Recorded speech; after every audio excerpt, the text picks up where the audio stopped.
Okay, so today I'm going to be doing something a little different, which is to try to bring back my debate format from like now it'd be almost 12 years ago. I'm so used to saying 10 years, but I have been back on this channel for a while. So when I first came back, that's what I was saying. It was like, oh, it was almost 10 years ago. Now it's like 12 years ago.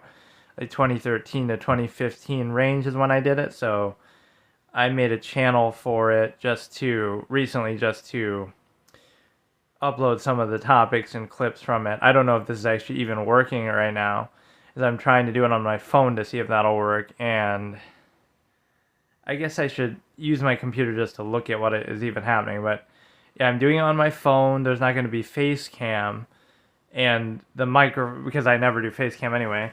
And the microphone is going to be from the phone, or maybe I can get one as a peripheral external to try it if it's better. But what I'm looking at right now doesn't really give me any feedback. Obviously, just have the art as the overlay. So I would discuss a lot of different topics, and it wouldn't be the typical thing. That's kind of what made it noteworthy. Not saying it was that big of a deal or that popular, but it was at a time where that sort of thing wasn't even all that common. Like what it is now, there's so many, Destiny was the one who was actually noteworthy at that time, but there's so many people who do things like this now, and it's also the fact that all this might not even be working because I don't know if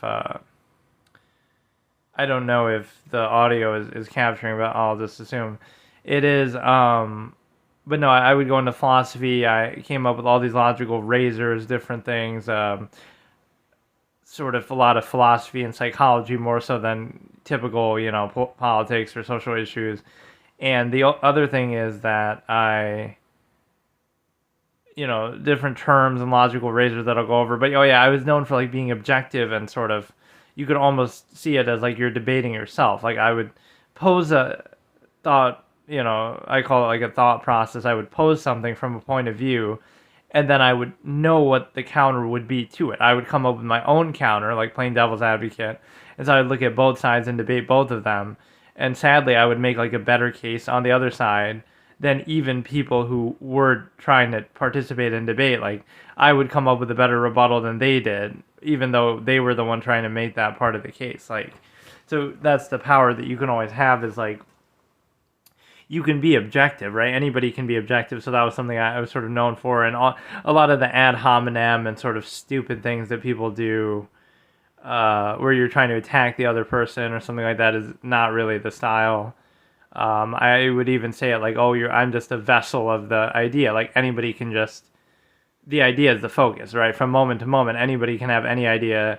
One idea doesn't define you, things like that. So it's very broad. And so I think people really like when you do this kind of thing, when you do face cam, because it just seems like, just in general, right? People love that, and it's just not something I like doing, but it apparently makes a big difference, which I don't really know why. Or I do know why, and I've even explained in this format why I like the cult of personality basis. So let me maybe listen back to some of the audio, and I will try to see, like, I don't know what this widget is that's like, let your stream take on a boss or something. But no, there's just a lot of empty space because I obviously don't have face cam, so there's no point, right? It's just to show the art and then just whatever, some other widgets and little chat and stuff. So yeah, let me look on my computer and see how this looks, and then I'll try this maybe sometimes as a format. Okay, the audio at least seemed to be working for now, so this is just the thing is that when I look at it, like on my computer at least, I guess because you're doing it on a phone, it almost expects you to be watching it on a phone, because then on the computer here, it's like the image is just in the middle, right? Like mobile orientation, and there's just a huge black bars on the outside, which I wouldn't necessarily want that. So there must be a way to put an overlay that would be in full screen for the benefit of if you're watching on PC, just even though it's just the art and I'm not showing my face anyway, it would just be like, I don't know why that would be an issue really. But But no, just because you're streaming it on phone doesn't mean that people necessarily have to be watching it on phone. So you have the little widgets there that are a little confusing. I don't know if I can mess with them even here. So you have to use like Streamlabs on your phone because you can't just natively do it from Twitch. But no, this could be a cool thing to do sometimes. I'm not a big fan of doing it, and the way that people would typically do this kind of thing is that they would be doing face cam, obviously, and stuff like that. So I just wanted to kind of introduce this as a possibility. I'll probably do it more. This is kind of funny to do, too, because it's like if you're too lazy or you don't even know what to do, you just do this like as a just chatting thing, which is fine. Which is, you might think that's somehow different, but that's almost the same as what I do anyway because, I don't do face cam anyway, so it wouldn't matter. But yeah, that's the only thing that bothers me is like the black bars. I don't know what I could do about that. Can I change something like as I'm doing this? Like a theme. Like what would that do? It wants me to join like Ultra. I assume it's even still going as I'm doing this, but I'm not sure. Enable draw on top. Wait, what happened? Those things like sort of reset. I maybe shouldn't mess with them when I'm doing this. Nor do I really even care. Like the whole thing is just meant to be just, it's just an image anyway, but well, maybe let me try it.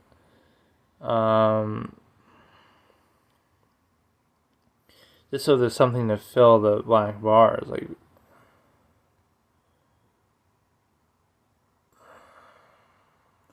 There should be some of them at least that you can use without the stupid Ultra thing. But no, I'll go through a lot of my old terms, which some of them at least have uploaded, and oh my god, is it really gonna make me do this? Join Ultra. $26.99. What the hell? Yeah, that's how much I make in a whole year on Twitch, or probably, maybe double that just to meet the affiliate minimum or whatever, but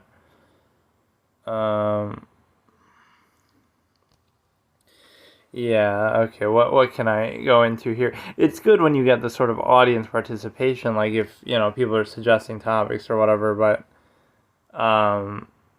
I have so many takes that I kind of can recycle through to, some of the best moments. I've already kind of done that, I guess, but I'm just trying to think. I could go to actually the channel and use that, or I could do it off the top of my head. I just kind of want something like as a topic to work through, like pretend I'm just using my phone. I don't know if I can minimize this and if it'll still work. Like, if I want to like look at stuff on my phone, I imagine it should. Like, I'll go through some of my notes on my phone. Let's say it says Streamlabs is running. It shouldn't show necessarily what's on my phone. So yeah, I'll just do it myself for now. Like, I'll just debate myself or discuss certain topics and concepts. And then if people come in and suggest something, that's fine too. I don't have much of a huge community anyway, so just all these different notes that I make over time. Like, okay, this is like a hypothetical thought experiment. Like in the modern day when we have all these robots and AI and stuff, they'll be trained to behave in a human-like way. So what this is like the uncanny valley thing, but in terms of behavior, it's telling about a contrivance state. What I call, that's a term I use a lot, is contrivance, which is basically the artificial nature of society and a lot of human behavior that it's not inherently how people would behave, but it's meant to serve a purpose or it's necessary in society for some reason. So you would look at a robot behaving like a human and be uncomfortable with it, or like, oh, that's somehow ingenuine or inauthentic. Or even if it's extremely convincing, you'd feel uncomfortable. So in other words, you're uncomfortable with the own way that you behave, but just because it's you, or just because it's people, or just because people overcompensate or do it in some expressive way, that somehow makes it better. So it shows you the nature of the process is flawed, even by your own admission and observation, but you, because of the manner in which it's presented, that's what's defining, or the person presenting it, like preconceived notions, and the other term I use, dependent overextended pretense, which is a bit of a mouthful, but basically you have some incentive, you have something to gain, the stimuli acme or the zero-sum means that I talked about. So that's the uncanny valley aspect of personality, is like, if the whatever AI robot is behaving like a person, that would make you uncomfortable, but people behaving the exact same way doesn't make you uncomfortable, or they're sort of overcompensating for it. So what happens is you're focusing too much on the source or presenting it, not the process itself. So if the process makes you uncomfortable, that means that you're somehow, not identifying that. Like, it's the same thing, like if somebody does something slowly, like, oh, this person's slow, or this person's not expressive enough, or is very like monotone, which is actually part of my whole philosophy, that I try not to rely on performative aspects or undue emphasis, like let something speak for itself. And if you're not happy with that, then it's not the person's fault for failing to overcompensate for the flawed process. It's the fault of the process itself, right? Just show it for what it is, do it for what it is, and then if it's valuable, that should speak for itself. You shouldn't need anything else. And so that thing is kind of bugging me, the little whatever that thing is, like the notification thing on the side. I guess I could just use Streamlabs on the computer right now, but I was trying to do it like as if I could only use it on my phone, and I assume it's working here in terms of the even when it's like sort of minimized, it should still be working. I imagine. I mean, if it's not, that'd be really dumb. But no, the sound quality was actually pretty good for what, is just a phone that is not very special. So I didn't mind that, but like I could do it like if I'm driving my car. Like I always see those kind of videos, that's kind of funny, just whatever, people doing like vlogs and stuff, they're driving in their car. The problem with that is the background sound would be so loud that it would be an issue. But yeah, this could be a good format to do just when you don't really feel like doing anything else, or the convenience of just doing it on your phone, I guess. But even though I have my computer right there next to it anyway. But yeah, I'll get into the thing more. I just wish there was a bit more of a community behind this to do viewer interaction basis to, like, let me think of an example. Many debates would make you realize, right, in this format especially, but just in general, that it's a difference of measure, what I call it. So like a measure or a criteria. So your criteria could be one thing, my criteria could be something different. So neither of us are absolutely right or wrong. It's just like based on my criteria, what I value is correct, consistent with that. Or based on your criteria, you're right, you might be consistent with that. So there's no absolute measure. It's like we have different criteria that we're going into. So it's just a matter of holding it accountable and consistent to that if we can be measured. So you claim or you accept or you acknowledge what your criteria is, and then you hold yourself accountable to it. So I'll use an example here in sports, like the GOAT conversation in basketball, right? Like, so LeBron has passed Kareem, obviously, in the all-time scoring list. So now if you'd say, okay, LeBron is the GOAT because of that, or Kareem was the GOAT before because of that, like longevity, how long they played, being the all-time leading scorer. So you're valuing longevity, whereas I might value peak performance and say, oh no, but Wilt Chamberlain put up better numbers in his prime, or somebody else might value accolades, like you won this many championships.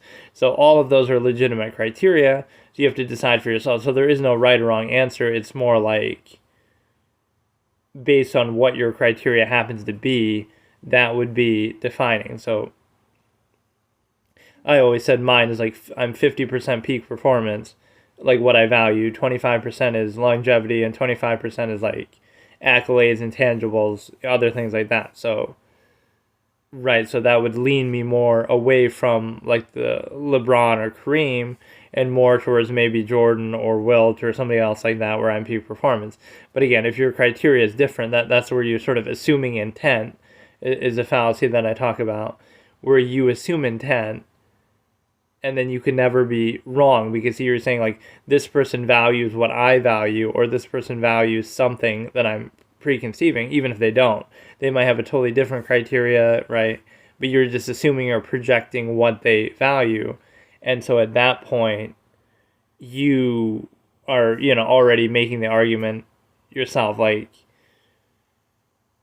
you're assuming what their criteria is. So then you can't be wrong because you're injecting your own criteria that they might not have, that likely they wouldn't have because then they would agree with you in the first place. Or maybe the problem with that is many times people don't even define for themselves what any criteria at all, like in life overall as a whole. People tend to be very reactive, so they're not going to be there and actually think something through. I feel like there should be a better category for this. I even looked up like debate and this and that, but they didn't seem like really active categories or anything. Like there's IRL, like touching grass, but even that's sort of true. But then since I'm not showing anything, it might not be that valuable. So it just looks kind of weird with the empty space and everything. Like he really wants me to pay for like a theme that'll maybe fill the background. Like let me actually look this up. Like how to fill stream mobile, like all this kind of black bar shit is annoying. Watching stream on mobile only takes half the screen. Launching the app in landscape mode. PC is just unusable, and supposedly the chat one is in there. But I wouldn't even know. Like I'd have to do it myself. Like there's a chat widget in there too, but it almost makes me want to try the premium thing here, but I can't. What if I do it like in the middle of that? Themes. I mean, there should be some free themes. Like it's kind of stupid. I can't even tell what some of these are supposed to be. Faded, Valorant, Matrix, Neon, Butter, Gold. Oh, that gold one is kind of nice. Themes, customize your stream with the border, chat box, widgets. Disconnect protection. If your signal drops, we'll keep you alive with the BRB. Oh my god.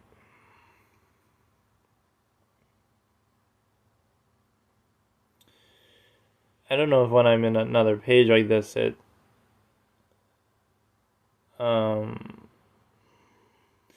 it's still working with the audio. I imagine it should, but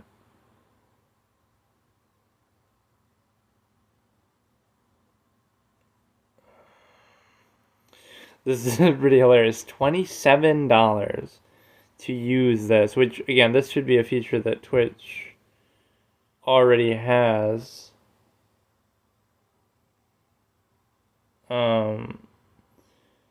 Like you shouldn't have to do this. Welcome to Streamlabs Ultra. You just unlocked a ton of benefits. The only thing I want is this stupid theme, which you shouldn't have to draw on top. I don't know what all this is. Okay, let's see how this would look. The problem is it might still be pretty shitty, like on phone. Using a theme will change your current layout. You could manually turn on or off, include it. Okay. Border, event list, alert box. Let's see how it looks. I don't know what's happening. See, there's nothing you can do when it comes to the black bars. Why does it look so weird? Like, you can't even see that. I don't know. I wish I could mess with this on the actual computer. So I don't understand the positioning of some of these. Let me just look at different themes and see if it does something better. Default that bronze. I think I stretched it to such a position that it doesn't really fit what it's supposed to be.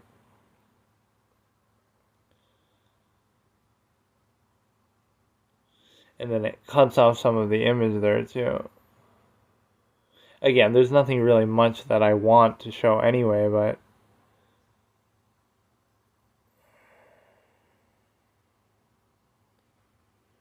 resub. Those don't even look like real notifications because I barely have any resubs at all. Themes. I'll have to mess around with the scenes later, which is the... Let's say I just turn everything off. Then what? That was kind of a waste for the theme then, if that's all it is. I thought it would somehow make it so that you can actually do the... make it so that you could make it go full screen more so. Okay, so either I can go through some of the different topics or some of my old terms. So I have this channel just as a reference point. Obviously, it doesn't cover much. It doesn't cover much in the way of the actual thing. It doesn't cover, I don't know, like the black bars I can't do anything about. See, that one's a little more clear, like stars, but it doesn't tell you what it is. Like it's getting cut off if it says like the stars subscribe, resubscribe. I imagine that's what it's talking about. So it's just, this would be so good to do if, but then again, I guess if I said like, oh, if I'm driving, it would make it difficult because, you know, you're trying to read the chat there. I should test the chat myself just to see if something will show up in there. Like how I would see it if it was me doing it. I'm going to try to actually log in on my computer and do this because I can't figure out. But then it might not work properly because, I don't know. Like, can I actually adjust these as I'm doing it? See, chat's in the middle. I guess you can't see anything, but... Okay, now it's in the middle, which is actually fine with me. I actually kind of prefer that, I guess. But... So it's in the middle, and then...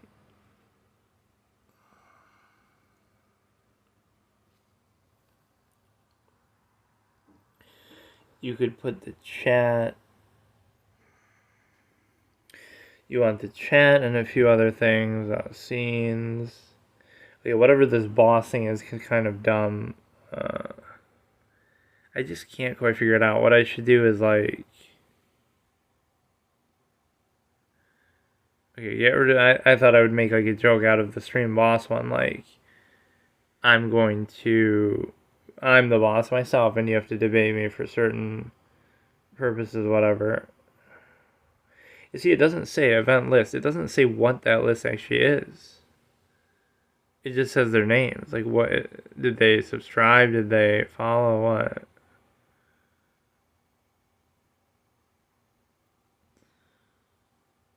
Oh my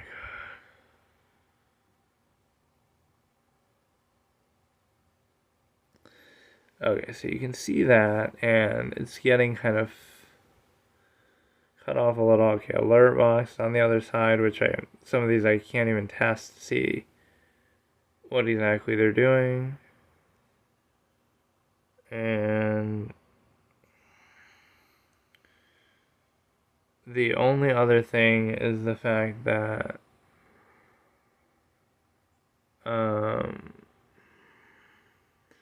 this would be the chat like in the middle, so I'm gonna have to do it myself to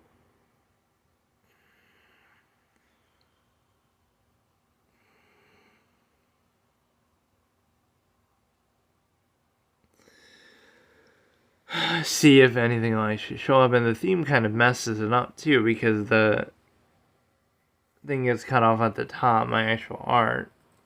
And of course the whole idea of the art is that like logic and reason outweigh, obviously fallacies and what's the other thing? Preconceptions.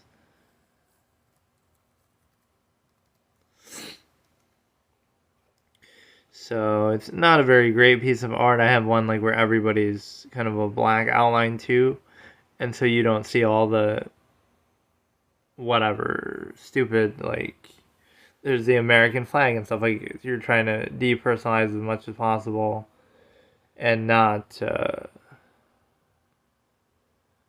whatever. It just makes it more generic and objective, which is the whole point. I could also use the other piece of art I have, which is like the fish. Oh, maybe I could do both actually.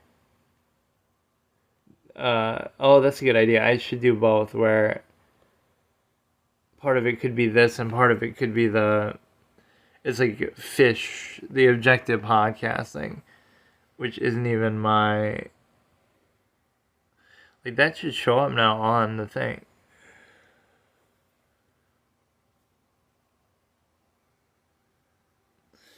The chat, like why doesn't it show up?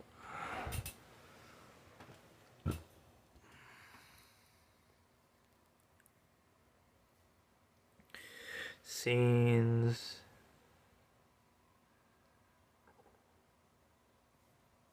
I don't get how this works actually. The chat box in the middle, but it didn't actually show anything. Advanced, showing on stream. So the event list is there. Alert box, there's nothing there yet. Yeah, I just don't get the chat aspect of it. Let me pull down the art a little so it doesn't conflict with the theme. This is the whole project, just getting this thing to work. I really don't get why that's not showing up. First of all, this one's cutting into the art too. just doing this on phone is so stupid. But for me especially, it wouldn't be a bad thing because I don't even need the camera aspect of it. So it's as simple as, there's really not much of a difference for me. So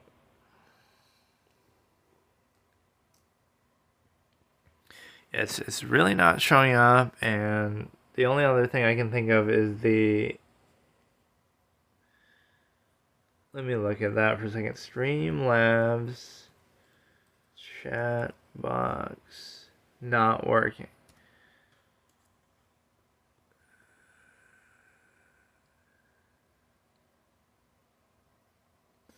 Untick the 7 something emotes. I don't know if I can do that from here. Let me try. This is mostly just a test stream anyway, but let's see. Streaming settings. I don't know where this would even appear. Platform advanced. None of these have to do with chat. You might have to do it from the actual thing. From the browser, I guess. Okay, let me get the other piece of art though, since I was mentioning it. I have all these on my DeviantArt. So I do have a number of channel arts that I've made here.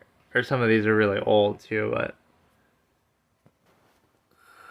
yeah, the point is that all this should work for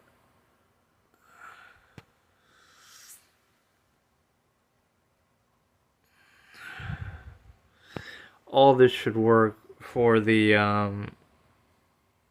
and these are like two different formats actually, but still it kind of is just good to overlap with the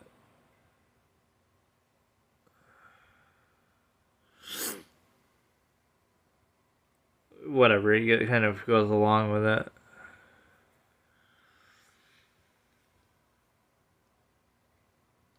Yeah, this would be good to do if there were actually activity and people doing this, but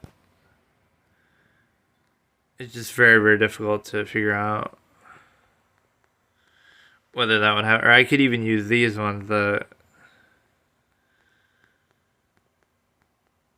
some of the recent ones I made to do the stimuli acme. Yeah, I hear this one. Objective podcast. Which again is not what necessarily the debate format is. That was something else I did briefly. In fact, I barely did that at all. It was just kind of a placeholder for when I had stopped doing this. So yeah, put as many arts in here as I can, and then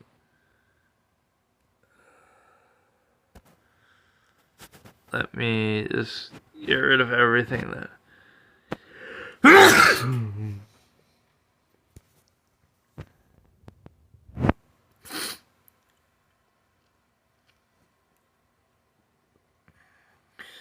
add a custom item, upload image.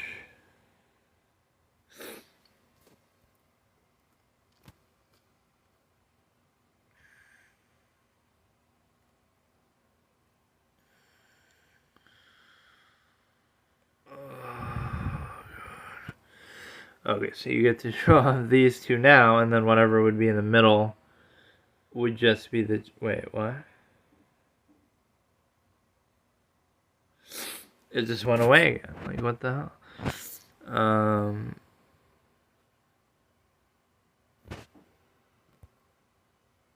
Save. Okay, so that one's at the bottom. It's not entirely the right position. We'll go move it. I think the theme is actually just messing it up. Like, I don't even want the theme. Defaults.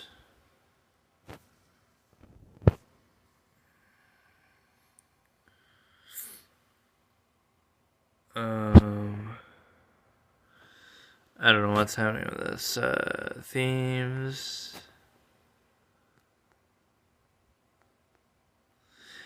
Yeah, how do I get rid of this? Okay, scenes is here, and then it just seems like it's getting cut off at the bottom. Okay, save. That's fine. So you have those two pieces of art, and then the only thing I wanted to see was the currently having 7 TV emotes checked calling chat box to not function. So now I'll try to log into it on here, I guess. Log in with Twitter. Now I don't know if it'll even let me do this or if this will mess something up. Trying to do this on mobile is really the whole issue. Or wait, I'm already logged in. Peak viewers 1, average viewers 1. So what exact area is that even in? Chat box. Or it's already unchecked, I guess.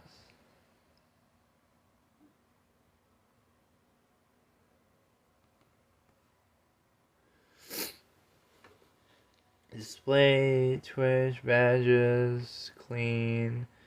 Show viewers platform icon. Chat delay, hide messages after 15 seconds. Always show messages. Message animations. A sound.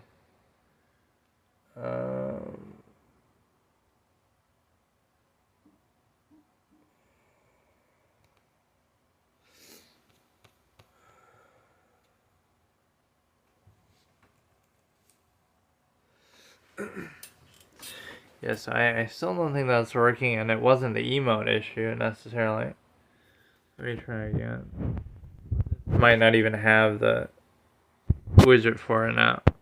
I got rid of it, so now add a widget. Chat box.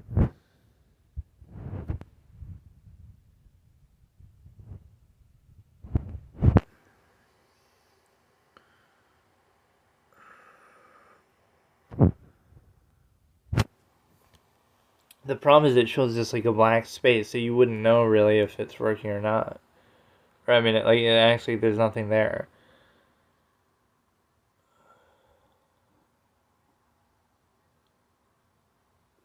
That's so stupid. So the chat doesn't show up there.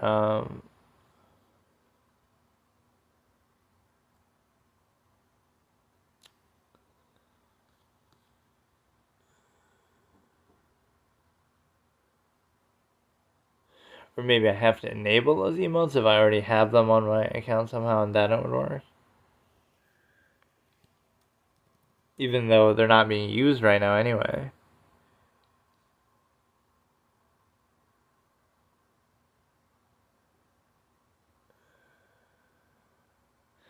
Oh, this art moved over a little right anyway.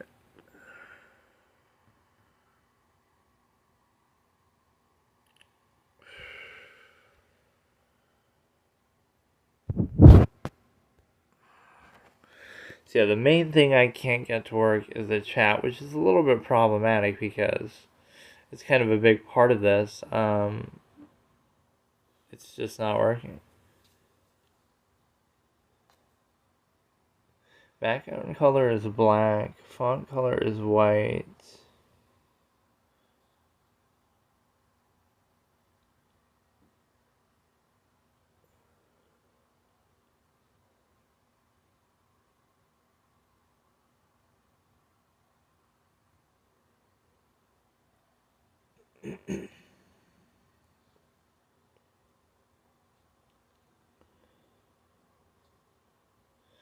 Okay, so now I changed the background color, but it's still showing up as black. I think it's just bugged.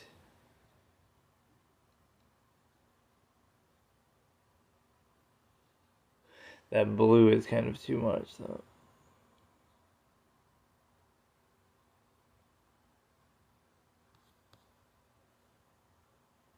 Oh no, that actually did work. It's still like stretched out though. I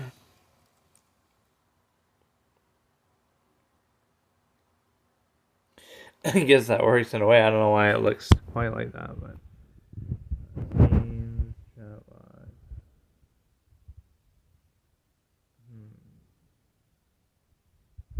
I guess I'm fine with that. So let's just do, but the colors didn't change either. Background color is black. Font color is white. Or wait, why did they go away so quickly then?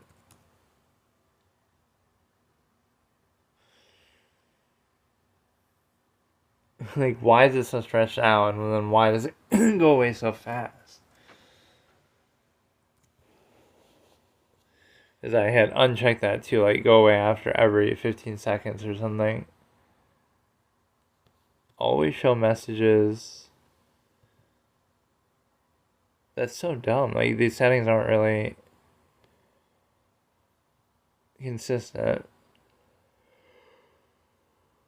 Oh, maybe I should make it bigger then.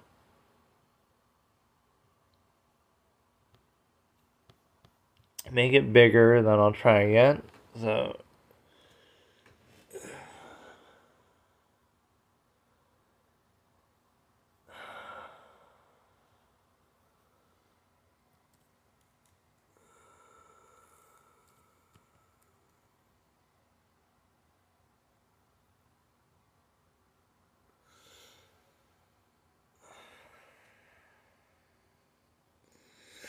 It's just like sort of scrunched up. I don't get why it's like that. Whatever though. So that works a little bit, and then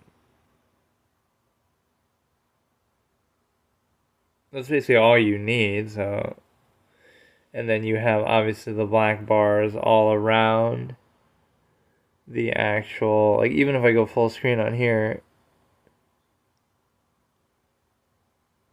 that's so weird. So the font size doesn't seem to matter, and I don't know.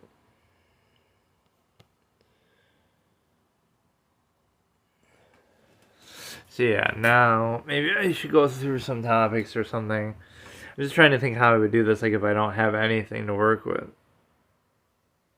Like if I'm just doing it off the top of my head, which usually I'm pretty good at doing, but I'm not really feeling super motivated to do it now, I guess. So we have the art, we have the stupid theme, which we really didn't need.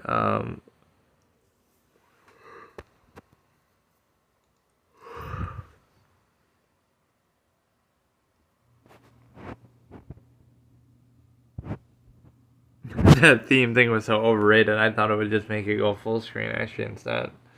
But no, I'd love it if I could just have topics suggested and then discuss those. I'd have to like plan out a whole itinerary of stuff to discuss, which I really wasn't prepared to do right now. Yeah, those are two pieces of art kind of relevant to this, and objectivity was one of the core tenets of the format, like where I would try to use that, or I would just be that way where I'm not super dug into a topic. That's sort of the false duality that happens. Like people pick a side or they're on a side and they just sort of dig in, and that's just it. And so many of these settings are not consistent because the messages keep disappearing. I kind of would want them to stay there because they give some sort of frame of reference, like, or something changed now. I'm so confused. Of what's being spoken about, and if people are constantly talking, like it seems to be on that setting of it going away after. Like, first of all, it takes forever for it to actually show up, and then it goes away after maybe like the 15-second mark or something of the sort. So or now it's just not working at all, so I give up. I hate some of these fucking things, man.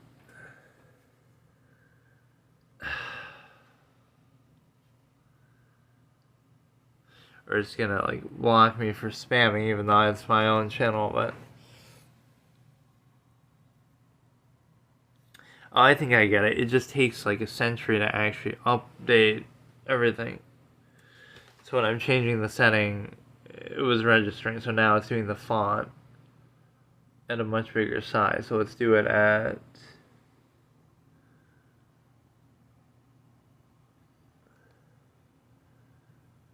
Okay, it just takes forever then. So now it won't update this for an hour. Still, but it'll be, that's very clear, but then now it's so big, in fact, that it's not showing my name anymore. What was the topic I wanted to do? That was a good one, like the uncanny valley idea. So it just shows you sort of the assembly line thing, like, oh, look how a robot or an AI, it'll greet you the same way every time. Oh, kind of like people do in real life, like something topical. This is part of my amalgam theory, where, let me define this one for you here. So if I change my orientation of my screen, it changes it on stream, which is actually odd. It shouldn't really do that. Like if I went vertical there, or horizontal landscape, it still goes away. It still goes away though, the chat, unfortunately. Or now it cuts off my name, which doesn't make sense. Oh my god.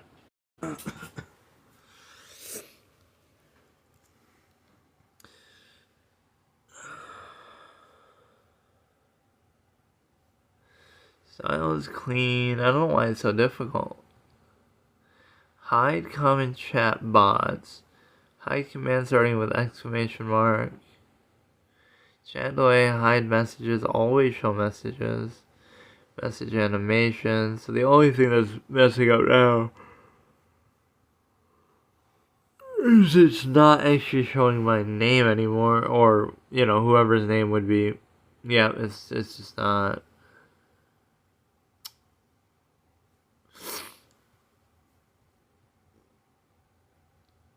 Maybe that's why it has to be smaller so that it can fit the name, even though there's plenty of room. It's taking up a big part of the screen.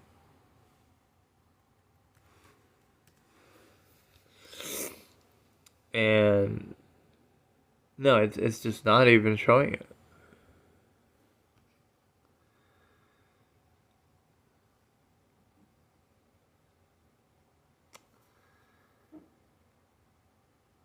But how?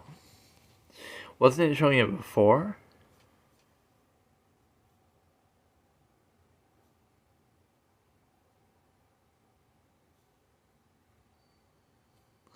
So that's the only problem that you have. Let me look that up to you. Streamlabs. This is such a troubleshooting shit show of a stream. But no, I'll explain that in a second. Amalgam theory. Chat won't show full names because people want acknowledgement or whatever. Not displaying full names.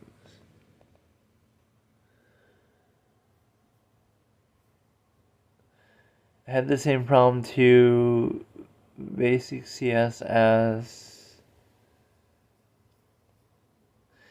Isn't showing Facebook's privacy settings. But that's nothing to do with Facebook. Chatbox doesn't display the full names. Any luck? Replace the CSS code. Like, why should I have to do this for something that's so common?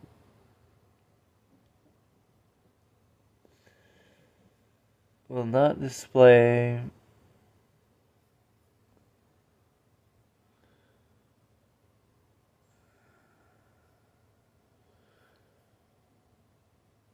Full display. This is a pretty common problem too.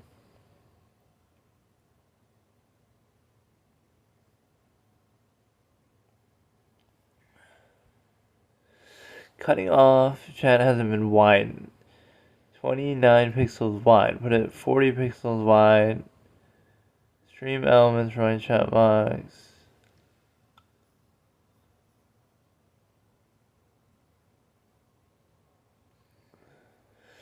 Using clean option doesn't. Okay, maybe I should just change it then.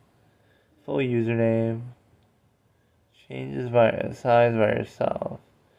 Size of the box. Turned out I had to lower the font size and increase the chat box overlay.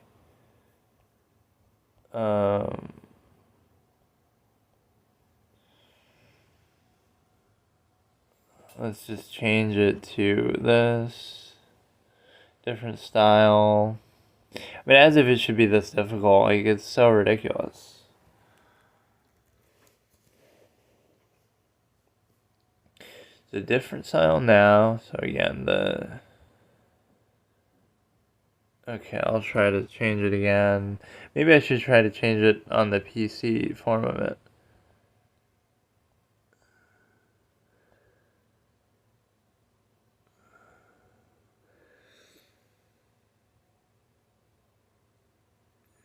Okay. Muted chat. Well, how do I like change the size and stuff? Okay, let me try it on here again. Scenes, chat box. So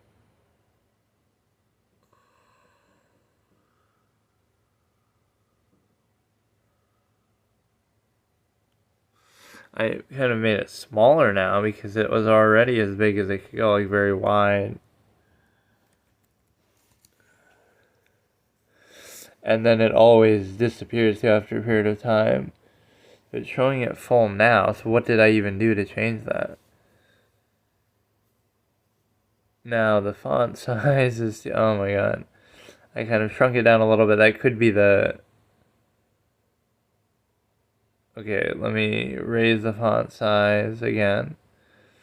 Make it 40, and then I'll try to stretch the box again or something. But yeah, it's weird that you even need to use the Streamlabs thing because... Oh my god. Let me try to stretch the size of this again. Scenes. we'll go. So by making it wider like this, it actually makes the text smaller.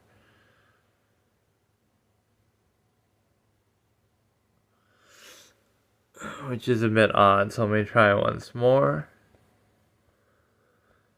Yeah, I could pick like one topic and just...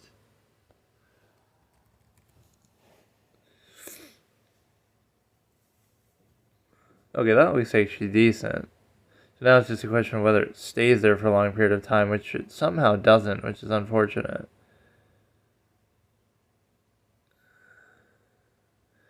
Delay is 0 seconds, even though it seems very slow to do that. That actually looks fine to me there. So we can leave it like that, and then...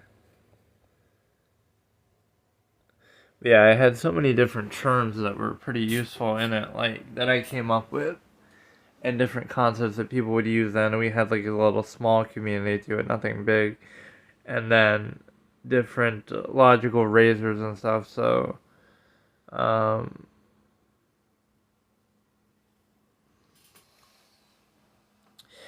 don't know. Yeah, amalgam theory. Yeah, let's do that one.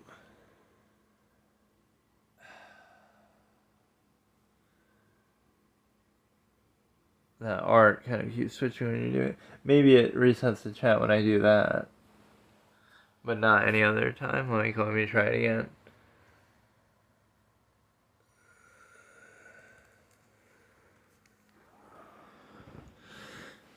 But yeah, the amalgam theory situation would be... I almost want to make it even bigger. Because this is the only interactive thing you're going to be looking at. Let me try once more, if it doesn't mess it up again. The chat size... Let me try it once more. So that's 80 size, then you go to...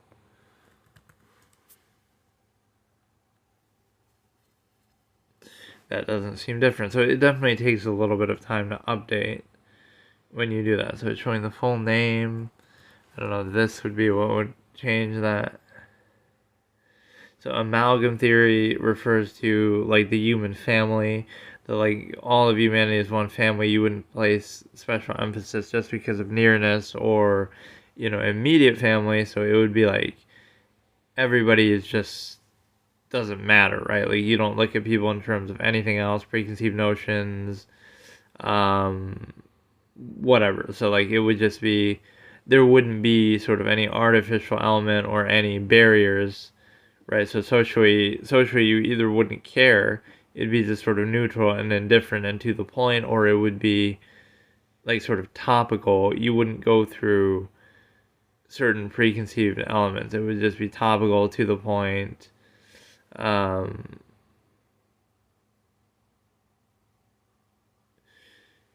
It's sort of hard to explain, but basically think of it, everything's topical, not personal, because it doesn't matter in terms of dividing people in terms of whatever. And so now you have a situation where that's in contrast to what I call this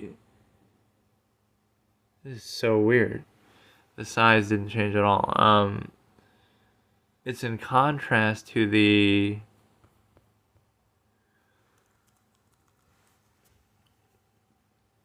rule by omission protocol that I've talked about. So amalgam theory versus rule by omission protocol, which is, again, what is rule by omission? It is the fact that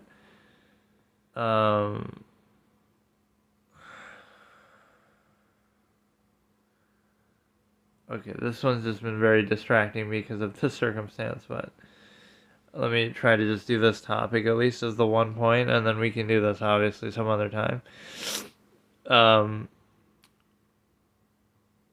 This is... Okay, rule by omission means there's a few different concepts contained within it, like deference to invisible authority, preconceived notions, certain aspects like that, like the performative aspects, or whatever the case may be, sort of circumventing to, so you could rule people by just not being there or passing the buck to employees, sort of letting that people get mad at them, that sort of thing, whoever's, in the forefront. So all the flaws present there would be criticized, but then since you're up in some ivory tower somewhere, whatever, metaphorically, you're out of sight, out of mind. So now they take out everything on the employee and judge their every move, but you're out of sight, out of mind. So everything is assumed to be good and perfect, etc. Even if it's not, but because you're not there. See, if you were there, they would judge every little thing you do. But since you're not there, they don't. So you could be even worse than they imagine, but they're not thinking about you and they don't care. You're up in some mansion somewhere else doing something. So, whoever's, it also goes along with my expression, entry is consent. So, like, by you being there, rather, not only is that not a positive thing, like, oh, they're being grateful for you being there, or, going out of your way and doing that, like if you were the owner doing it yourself or something like that, but you pass it on to the employee, and so they give them a hard time, but not you because you're not even there, even though by the same process you could be somehow judgmentally worse by whatever criteria or process is there. So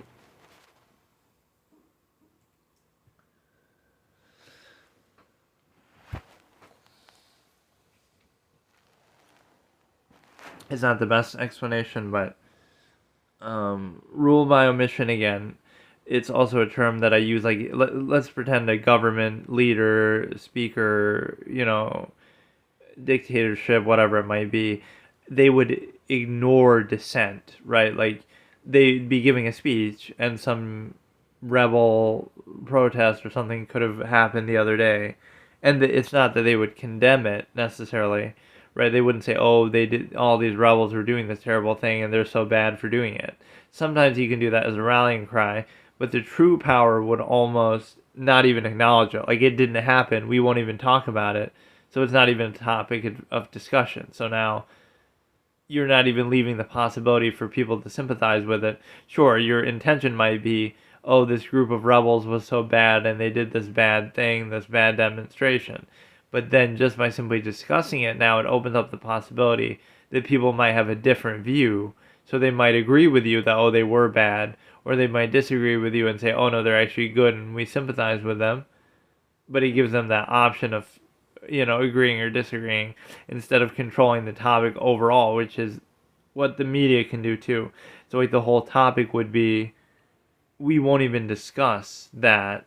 Like, we'll pretend it didn't happen and we'll censor it overall. So you're just omitting it altogether. So it's not so much that we disagree with the dissent that there is or we condemn it. It's that there is no dissent at all. So that it doesn't even become a topic of discussion. So you omit anything that could be a problem that way. So again, you control the topic of discussion altogether. So that's what the media can do. It can't control what you say about a topic, but it does control the topic. Like, oh, we'll focus on something insignificant or some, what I call folly favoritism or cult of personality. Like, oh, let's make the topic of conversation Taylor Swift. Then even if, like at the Super Bowl or whatever it was. So even if your opinion is positive or negative, right, they're showing her in a positive way. You might have a negative opinion, but they're still controlling the topic being something as mundane as that. So that's what it can do. But it'll censor anything that it doesn't want you to talk about, and it'll keep emphasizing something it does want you to talk about, and then it'll be magnified because of exposure. So, oh, everybody's talking about this thing, but that's only because the media is talking about it all the time, and everybody just reacts and jumps on the bandwagon. So whatever even your position on that topic is might be unique, but the fact that you're talking about that topic in the first place is not unique at all. And then, so again, that's the rule by omission protocol would encompass many things. preconceived notions, deference to invisible authority. So it's kind of like you're falling for the exact process that controls you and sort of falsely desiring or accepting it. And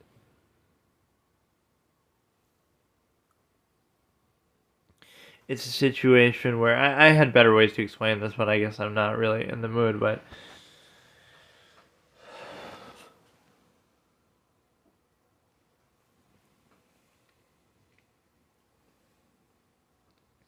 so again, rule by omission encompasses preconceived notions, things that you've already kind of would be controlled by or expecting or defining things by, and deference to invisible authority, like, the person in front of you you're not respecting, but you would respect somebody far away who you're not constantly judging or who isn't accountable to you. So this is sort of an expression I used in one of my short stories, where but it ties into this concept that it's sort of like you hear more about somebody than from them, so that can be painted positively or negatively. So they're not as accountable to you. So because they're not as accountable to you, you could hear only positive things, and then you take that for granted or accept it because you have nothing else to go on or nothing else to work with. So if you only hear positive things, you'll accept that, or if you only hear negative things, you'll accept that. So you're only hearing about them or more about them from others than you are actually from them directly. So it's like if you were to censor somebody, right? Let's say there's some terrible person, whatever, right? Some infamous figure. They'll be censored. Everything they say would be censored, and then the media or other people would tell you how bad they are. Oh, this person's so bad. They're just terrible.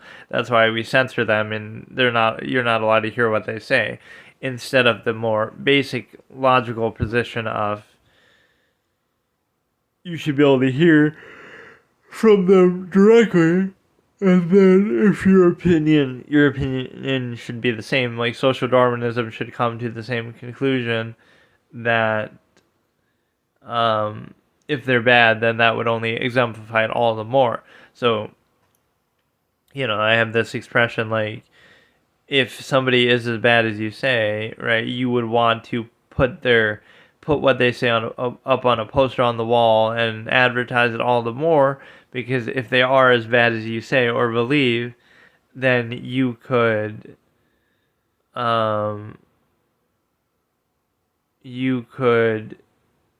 you wouldn't have to shun or ignore what they say. You would actually make it more conspicuous and point it out more, because then people can see for themselves how bad or incapable or whatever they are. So you wouldn't need to hide what they say or censor it. You would need to exemplify and maximize it all the more, because they would be their own worst enemy. That they would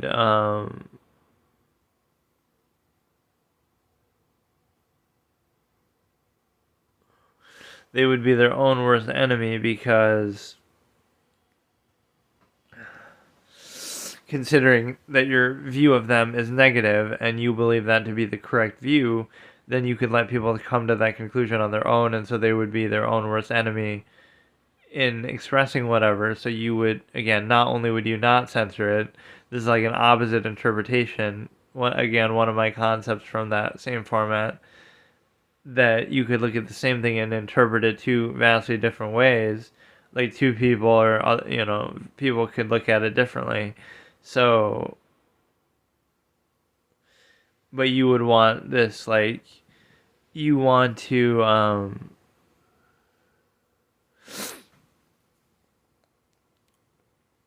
you wouldn't need to censor them. You would, again, exemplify it all the more.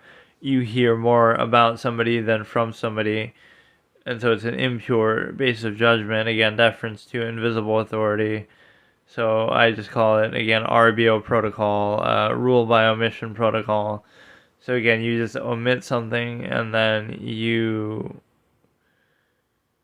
again, those two are in contrast.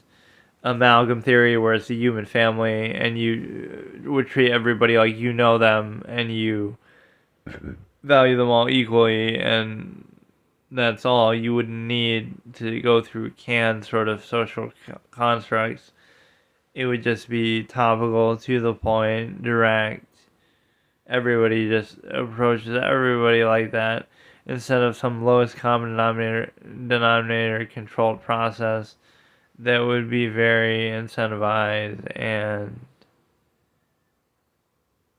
what else?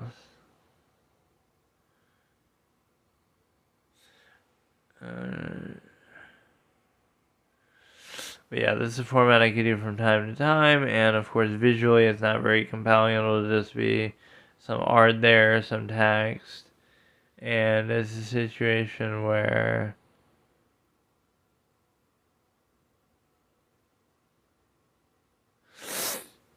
but yeah, you defer to invisible authority. Right, like whatever's in front of you, you wouldn't respect, but you respect that, oh, there's somebody hundreds of miles away, like in like a company or business or something. You won't respect what's directly in front of you, but you'll respect somebody 100 miles away or something that they do. So,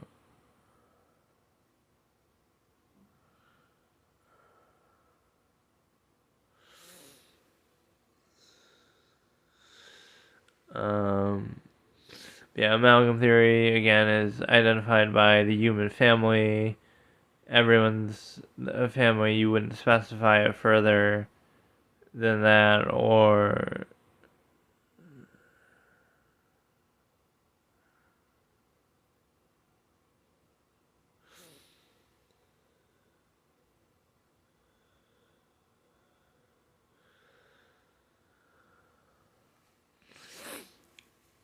so once again, rule by omission is don't even address the topic at all instead of condemning it, because then even condemning it, still acknowledging it, and then people might be come around to that way of thinking. You would just pretend there's no dissent at all, and it's just okay. So today I'm going to be doing another session of my debate format, and now I'm doing it while driving. So there's two differences with this setup: is that I'm using like a mic, but I don't know if it even works with my phone. Like, I have the setting on to do a mic, so I don't know if it's different, if it's still doing it through the phone or the mic, so I'll have to listen back.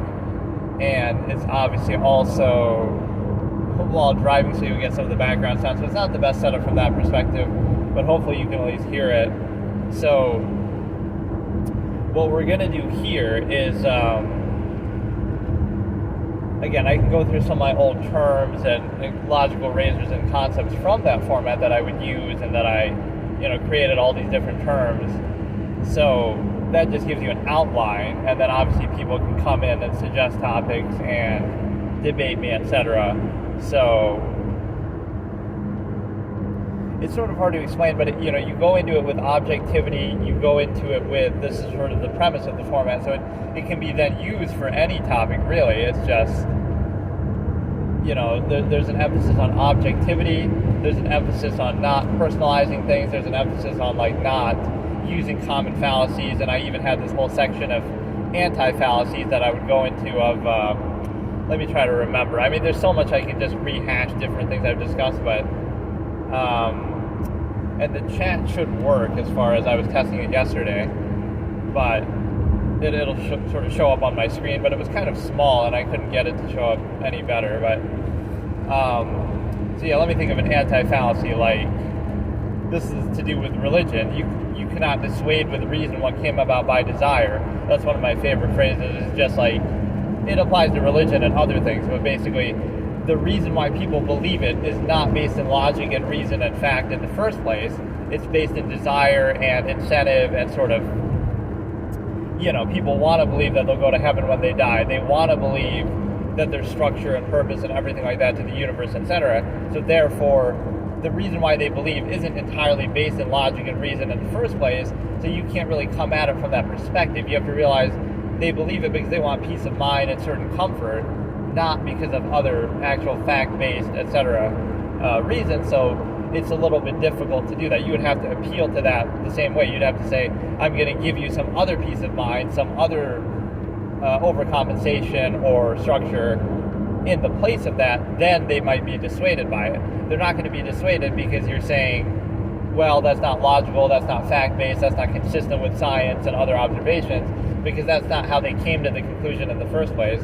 And so that's one of them. Let me think of some other ones here. I should almost have like a itinerary ready. I have some of these posted on this channel, actually, of the Court of Reason, not my actual YouTube for this Twitch, but and it has like 4 subscribers or something stupid, but it has a lot of these terms on there. I just can't remember them off the top of my head. That's one of them. Here's a common fallacy is, well, the term I use is the nearness postulate, which basically just means people value things based on themselves. So it's the non-basis of the self. In other words, there's no criteria that's being used to value something other than the self. So anything close to you is valuable for that reason alone, and then you try to sort of cobble together some rationale as to why it's actually valuable. So here's a good example of it is, this was part of amalgam theory, which I'll explain later, but basically just somebody could be dying on the street, or no, I should use a lesser example, like somebody is hurt on the street, right, and you'll help them, and you'll feel gratified, so you feel like, oh, that encounter is valuable because it's of its proximity to me. But no, it's actually valuable because I value other people, and look, they're in distress and they hurt themselves and they fell on the ground. But meanwhile, at the same time, somebody is starving halfway across the world and dying halfway across the world in a much more dire situation, but you don't even give that a second thought. Now you might think that's based on your ability to impact it, that you're closer to one and farther away from the other. But for example, if you could give up one of your meals a day, let's say you have 3 meals a day, you could give up one of those meals to save somebody's life who's starving, right, halfway across the world. You don't think of it that way, but if somebody happens to be near you experiencing some minor inconvenience, you would help them. So you might think, oh, it's because I care about other people and help them. But based on that same hierarchy, you actually care more based on the proximity to you, not based on actually what's happening. So it's sort of this egotistical basis that people have. Here's another good example. It's based in the stimuli acme, which refers to sexual, well, not necessarily sexual, but the hedonistic hierarchy that people have of value. For example, the highest measure that people know in life is pleasure or hedonism, and the highest form of hedonism, we can assume, just grant the premise, is sexual in nature. And so what that means is that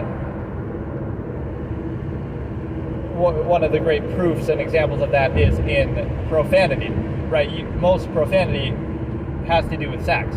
Even if you're not thinking about it as you're saying it, even if what you're saying has nothing to do with sex, it still refers to it, right? If something really good happens, you can say that's effing great.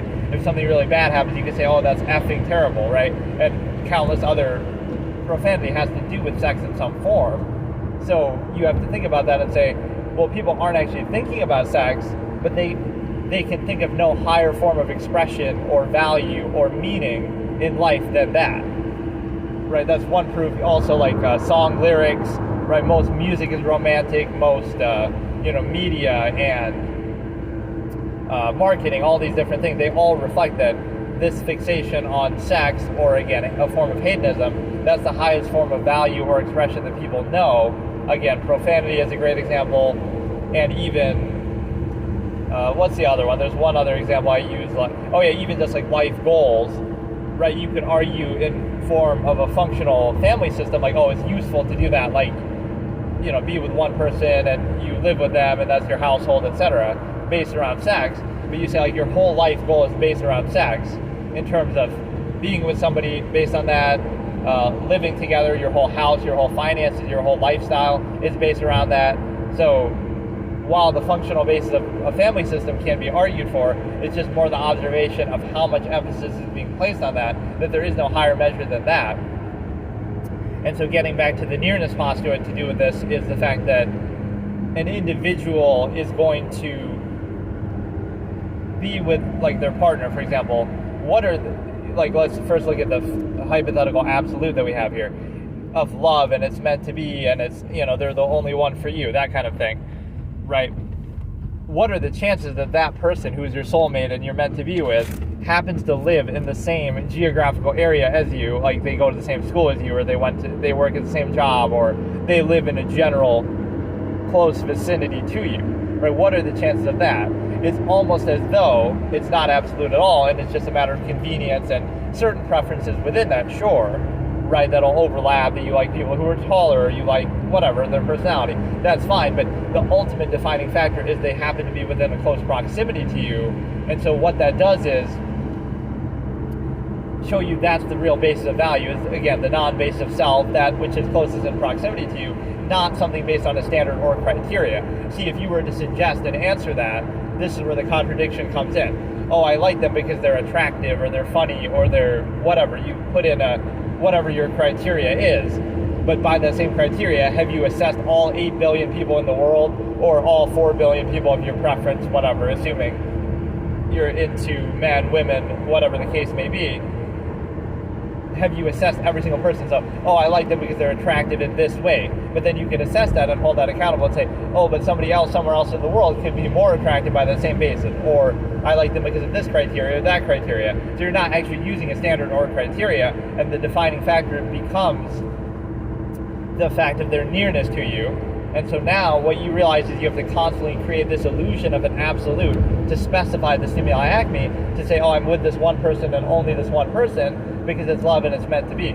So now you're appealing to the ego and yourself and saying like, oh, I'm not being controlled by some process that's just society telling me I have to be with one person because it's convenient and easier for them for it to control and to create a family system in a functional basis. No, I'm not being controlled by that process. It's actually love and it's meant to be, and it's something that I want. So it's a way to trick yourself into actually believing or valuing or desiring that. And also, again, this false absolute. So what it does isn't to make an argument against anything really. It's more so to observe the nature of the process in full. So the nature of the process is as follows, that you have, it's not an absolute process such that it can be controlled and structured and specified, right? That would be the point. So it would be this incentive that you have, that like, well, you have this incentive and indoctrination that you have to be with one person. Now, how do we justify and cobble that together? And so therefore, the realization of this wouldn't be that, oh, that's somehow a bad thing. Like, it would be framed in false duality like that. For example, oh, like the world is a harsh, cruel place and there's no, love doesn't exist. And it'd be like some framing that you're trying to like make a case in a negative way, but that's not actually what's necessary. What's necessary is that you say, in order to specify and be with only one person, you need to pose a supposed absolute to convince yourself and bypass your cognitive dissonance to say, oh, this is actually not a limiting or structured or fallacious basis. It's actually what I want, and it's love, and it's meant to be. So all you're doing is you're appealing to the ego to try to bypass somebody's awareness of them being controlled by a process, or a process not being absolute. So that's often what an absolute is used to do. It's used to circumvent and counter what would otherwise be a natural process that just simply is. But no, it's not that it's a natural process that is, like where people would just then have no inhibition. They wouldn't be with only one person. They would, be with anybody that they want, whenever, uninhibited, just there wouldn't be so much of a structure to it, where relationships are controlled or with only one person or within some societal framework. No, they would just do it with no inhibition. So in order to create that inhibition, you have to create this illusion or appearance of an absolute. And once you have that absolute, now you can use that to control and inhibit people and say, okay, here's why, because it's absolutely right to do this, it's love, it's meant to be, again, appeal to the ego, or it's absolutely wrong, it's stigmatized, etc. But the very fact that those things are necessary would show you that it's not absolute, right? By that, this is a different logical razor here, like that it could be anything, or it's arbitrary. The idea that, oh, well, if you're exposed to constant social stigma, indoctrination, reinforcement, all of those things, now all of a sudden, by that same framework, you could make almost anything appear to be valid or absolute or true, because what that means is, you can use a government example, but it doesn't have to be that. It could just be any social structure too. But let's use a government. Like, if you were in Germany in World War II, right, your livelihood and your whole lifestyle could be put at risk if you don't agree with a certain power structure in place, right? The government at the time, like the Communist Party of China right now. So if you don't agree with that empirical basis and authority, or you don't do what is in line with it, now all of a sudden that could come at the expense of your livelihood or your job, your family, your safety, freedom, etc. That doesn't necessarily mean that what they're doing is right by any basis, or even right being a subjective term, but that just means if you might be accountable to it, and so there's an incentive to do it, but that doesn't actually mean that there's any credible basis to it. So for example, the topic of like this empirical value, to say just because something is established doesn't mean it's the best or credible even by its own metric that would be posed. Like it sort of claims a standard, like, we're all about this, or this is what we use to justify ourselves. But even if you hold them truly accountable to that, there'll be some inconsistencies. So why would that specific contrivance state be justified? So let me look at a different idea here. I kind of should have some list of these different things, or I could look through my notes on my phone, like that I have like little snippets of this, each of them. The funny thing is my channel wasn't that big back in the day when I originally did this, but I somehow just had a little niche, people who would take part and rotate, and so there was just something a little better with that. Again, even though I wasn't like that much bigger in presence, like the right kind of still sort of is though, because the way I go about it, you go into. So now we've gone through a couple of good concepts there, they said. So what's another good logical razor? Like, to be aware of it, to be aware of it is not to be above it.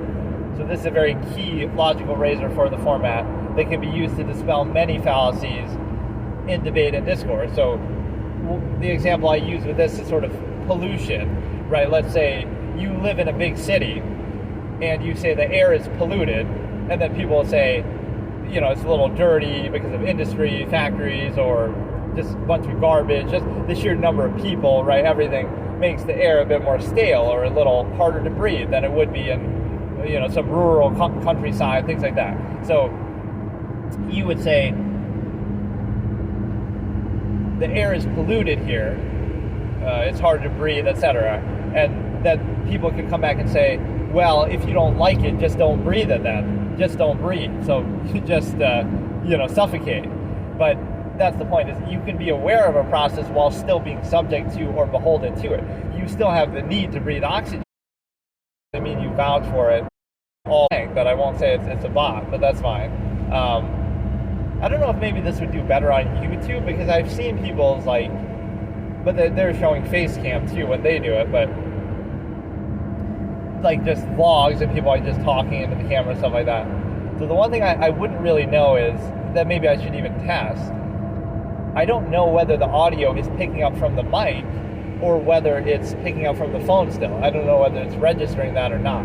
So maybe I should unplug it at some point here and then compare. Right around maybe the 30-minute mark, or towards the end I'll do it, just so I can compare the two. So audio is not great right now. There's probably background sound like from the car, because I'm driving. So that kind of makes sense, because I'm driving, so I don't always have to do it like that. But I'm not sure whether it comes to the mic or not.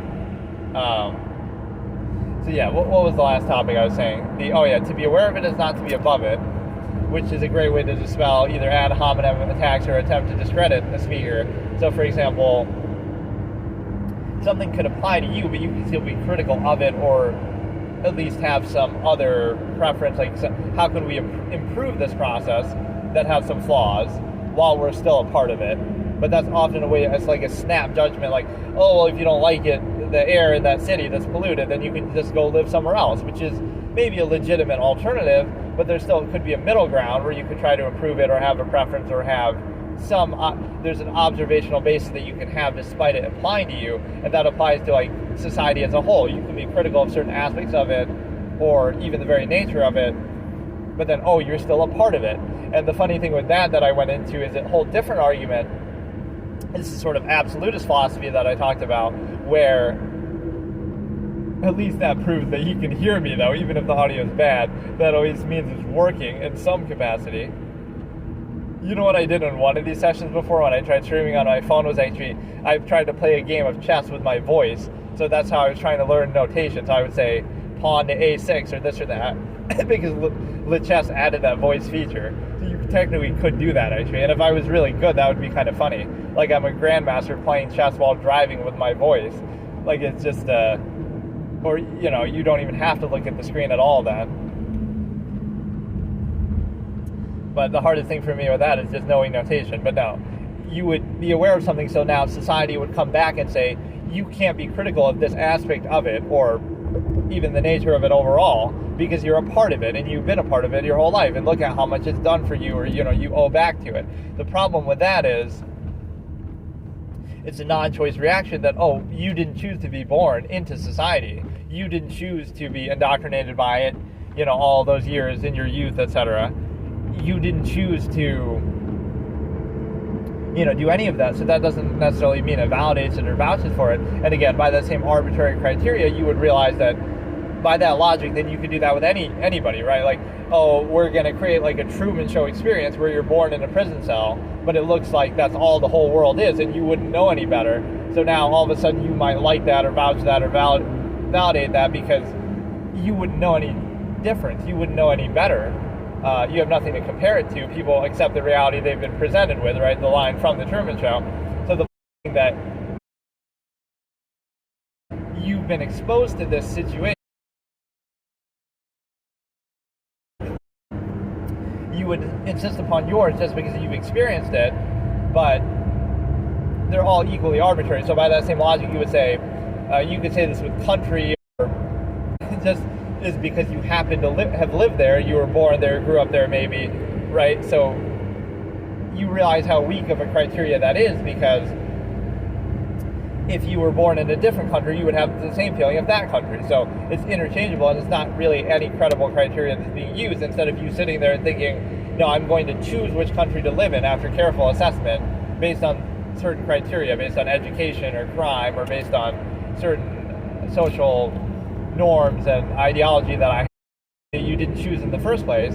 You happen to be born there, so now you play some special because of its proximity to you. So you're the member of a group or a value of it, so you value it for that reason, and you sort of personalize it, and you take it, you know, you're sort of dug in on one side, so you have to be all in, like it's false duality. You're on the side, so you have to agree with absolutely everything that side says, and you have to disagree with anything anybody says on a different side or the other side, assuming, you know, it's you're either with me or against me sort of mentality. And so now there's no nuance or middle ground. So dug in with everything everybody says on that side, or it's a way to sort of simplify, sometimes to sort of oversimplify things that group says, but you're still overall ideologically part of it, and you also could not be a part of that group, but you might still share certain ideas. So you see how it just falls apart with trying to completely pigeonhole people into one area like that. Again, there's no nuance, there's a personalization of ideas, which this comes back to what I call the human collective, that the human collective capacity for knowledge and thought is very broad. So for example, the mind is capable of infinite objective thought. So you don't have to personalize ideas, you can just consider, here's an idea, here's a thought process, and we can look at it on its own merits. Just because somebody was the first person, let's say, to come up with it or to express it, doesn't mean that they have ownership of it. So now that idea or thought process doesn't have to be sort of beholden to that person's flaws, or you'll attack their flaws and idiosyncrasies. Oh, this person did this or that, or they were a bad person here, they did this crime, or whatever. But the idea can still speak for itself, because you can always attack the individual and always discredit them in some way. So again, an idea can be an objective, encapsulated thought process that you have, right, in a vacuum, and then a person can be flawed and, idiosyncratic, etc., in their own way. So you can separate the two, and now we just look at the merit of the idea. So there's also the aspect of like trying to explain the origin point of an idea. Like, oh, the only reason why Sigmund Freud said this is because, oh, he must have had this childhood experience or this or that. But the problem with that is people always have some experience that would inform what they think or why they think it. So now, after a certain point, you realize that you don't have to be limited to just that. You can consider any idea from any point of view, and there's no limit to it. So you could define yourself fully by, oh, you only think the things you do because of the life experiences you've had, which again, that could apply to everybody. So then you could discredit everybody all the time. Like, the only reason why anybody ever thinks anything that they do is because of some experience they had, obviously, because nobody is just living in this completely natural state. Like, you're born in the jungle and you just have this very narrow life experience, right, without any external inhibition or indoctrination or influence or experience. Then you might have more purity and objectivity that way. But otherwise, everybody could be discredited. Like, oh, the only reason why you think something is because you have to think it because of your job, or because of the society you grew up in, or because of your influences that are around you, and so on and so forth. So you could discredit anybody by that, because everyone... I feel like I had a logical razor for that I forgot. It's almost like no man is an island. It would sound sort of like that, but not that. It's like, no...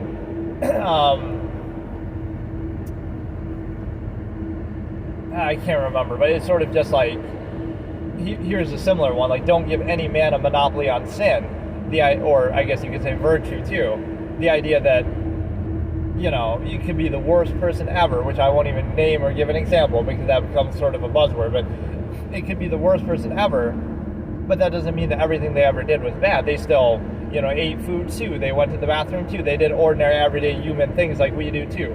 So that's when it becomes the fallacy of, like, they have like a symbol or like a, let's say, a catchphrase or something. Oh, now you can never use that symbol again anymore for all of human history because that person used it. So what if the slogan of somebody was like something very basic, like just,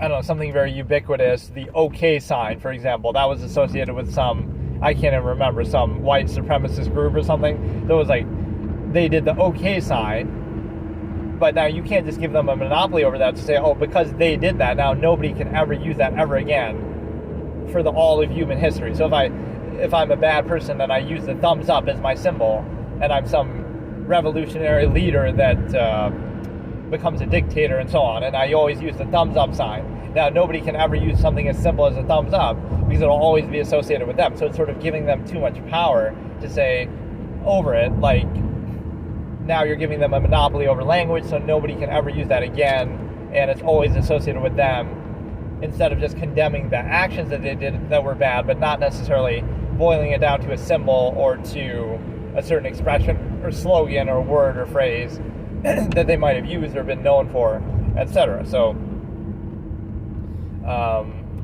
let me think. If I just had my channel open here, I could just go through each of the terms I guess I talked about or the ones that I uploaded.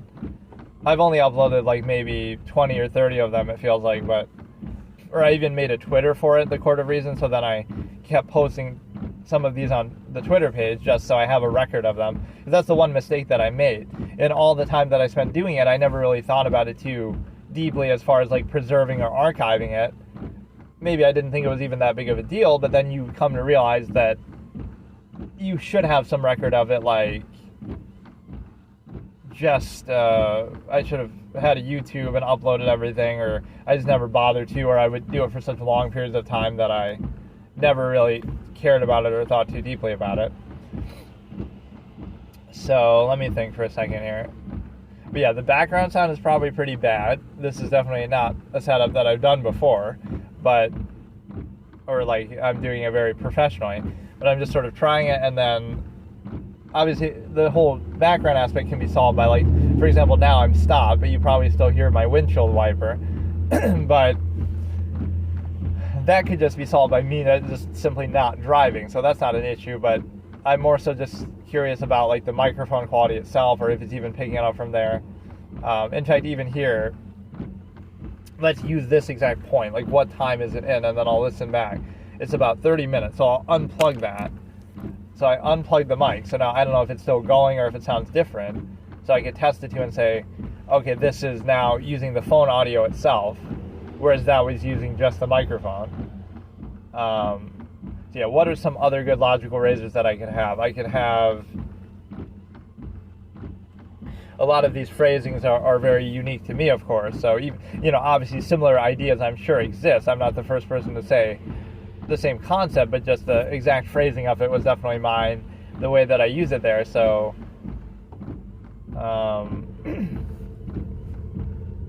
yeah, don't give any man a monopoly over sin.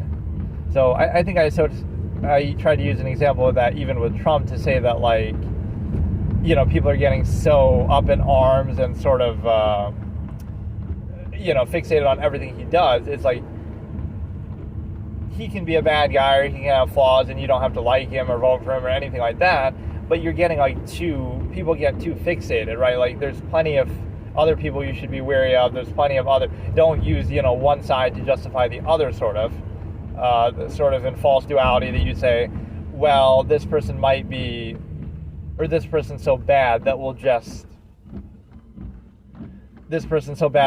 blindly support whoever's on the other side just for that reason alone, instead of actually having a criteria to say, okay, now of the people on the other side, like, we get that you don't like this one person, so then you don't have to vote for them, but now actually think critically and try to decide, who do I want? Do I want a Democrat? Do I want an independent? Do I want Joe Jorgensen? Do I want Hillary Clinton? Do I want, Bernie Sanders? So put some thought into that, instead of just blindly saying we'll vote for whoever is on the other side, just out of sheer false duality, to say, if you don't like this guy, you have to just, sort of like the fallacy of voting against, right? There's no such thing as voting against somebody. There's only such a thing as voting for somebody.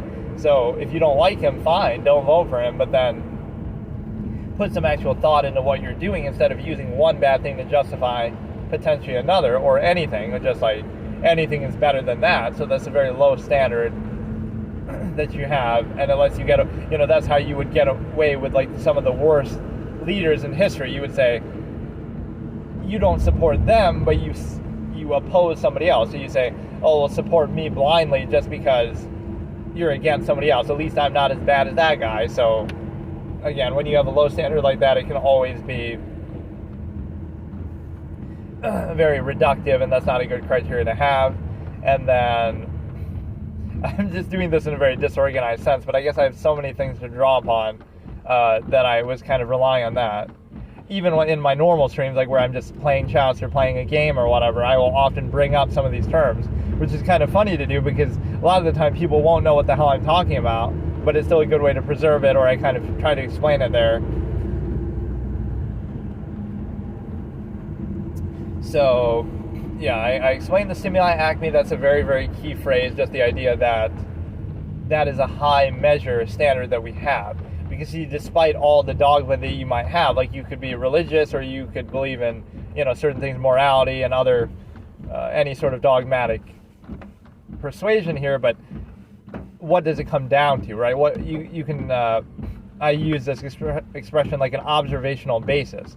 So the observational basis would be, in an everyday sense, what do people do in their life? So you might believe in God or some absolute, but your life would still consist of everyday, ordinary, mundane things. Like, oh, you're still doing your laundry, you're still using modern technology, you're still, doing everything in the way that the modern, what I call here, let's use this term now, the machination process, which is the net sum of human technology in an era.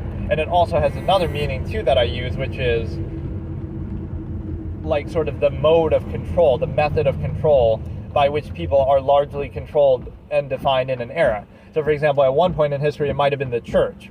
So here's a good logical razor that I use, is the expression, peasants working for promises of heaven, which can apply to many things. So, for example, peasants in the feudal age, etc., would be working for the promise of heaven. Like, oh, if you behave well and you do what the clergy tells you and what authority figures tell you, right, and you're just this poor peasant living your life, but you'll go to heaven, you'll be rewarded. So you're using that sort of gratification and promise of heaven to say, that's why I'm okay with my station in life and why I don't question it and why I blindly just kind of go along, right, with no accountability for whether there actually is heaven or not, or even if there was, why can't you still live a better life, on the way to get there? But it's a way to keep people satisfied and in place. So there's always some mode of control like that to say, in every era, like, let's try to identify what is the one in the modern era right now that people largely use. I mean, again, religion is still popular, but it's kind of died out as a motivation to control people, right, where the church is sort of separated, separation of church and state. So it's not really the main form of control in this era. So what would be the machination process here is partly technology, of course, always takes on a form. Like, that's actually a good question, though. I can't really define it so simply, right? Technology is used to distract and control people that way, or keep them sort of complacent, but what is like the fallacy that people are widely using to justify being in sort of a half-mast controlled, contrived, inhibited state, beholden to authority and contrivance response and all of this in the modern day? You can point to technology. I guess you could just say that it's sort of an information overload era where people are constantly distracted, constantly stimulated, overstimulated, so they're never really thinking about anything or questioning it. They're just sort of, anytime you have some sort of cognitive dissonance, you don't actually address it, you just sort of bypass it. Like, historically, you would bypass it by saying, well, you can't question that because that's heresy and God said so, right? And so you shut down thought that way, critical thinking. But in this sense, what you do is something different. It is a case of you just distract from it. Like, oh, I'm just not going to think about it. Or, you know what it is? Okay, I just remembered what I had said here. It is the weaponization of medicine and labels. Oh, yeah, here we go. We found it. It is the weaponization of medicine and certain psychological terms. Like, oh, anybody who doesn't fit within the form of modern society and social contrivance is a certain label. So, like, a lot of these terms have propped up. It could be autism, it could be ADHD, it could be anything like that. So I sort of mock and ridicule some of the terms and how they're used, right? The idea that, oh, you like to be clean, so you're OCD. You're not, especially outgoing, so, oh, you must be this label or that label. So those things have existed throughout all of human history, but now all of a sudden these terms just suddenly pop up, these conditions just suddenly pop up, right? These are all tendencies that human beings could exhibit at various times, but we start to label them and sort of use it to try to negate and discredit people in a way that isn't necessarily very credible. You're just saying that, okay, well,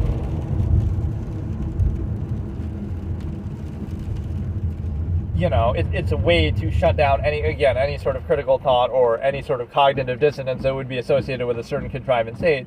No, the contrivance state is just fine, but anybody who is out of sync with it a little bit or exposes the nature of it in some way, or is just even neutral to it in a way, like sort of indifferent to it, that would sort of expose it to other people, like, oh, why are we going through so much trouble to keep up appearances and do all of this, when somebody else is just sort of immune to that. They just don't care. It just doesn't affect them, like social contrivance, etc. Neutrality becomes a negative in an outward contrivance state. This is the pro-non-anti dynamic that I used a little Venn diagram bubbles to show. Right, I showed that there's pro-non-anti, so neutrality in the middle gets pushed over and seems like it's anti or negative or an outward position just because of contrivance state. Like, let's say in society you're expected to do certain things, right, that are not necessarily inherent or natural to do, and then you are doing them as though they are absolute or inherent or natural. So, for example, you take them for granted. So it's the false inherent contrivance response state to say that you take the inherent reality, the inherent nature of reality and also the inherent nature of mankind that I would call like inherent man, right? So like inherent state of man. So you respond to that, you react to that, and you say the inherent nature of mankind would be to do all the things that we condemn. So the contrivance response to that is like law and social stigma, etc. And so what that means is you're pretending now, after doing that, that the state that you respond to or how you respond to it is the way that things actually are. So you say, oh, people are good, people are inherently good, and people, like, what's the claim that I always make fun of? Like, morality just is a false inherent, to say, there's a whole bunch of videos like this that people, like a pastor, oh, this whole debate lasted 52 seconds, and it's like he's really dunking on the other guy, and it seems like some hot take, right? An atheist is discussing with a pastor, is morality objectively, or what is it exactly?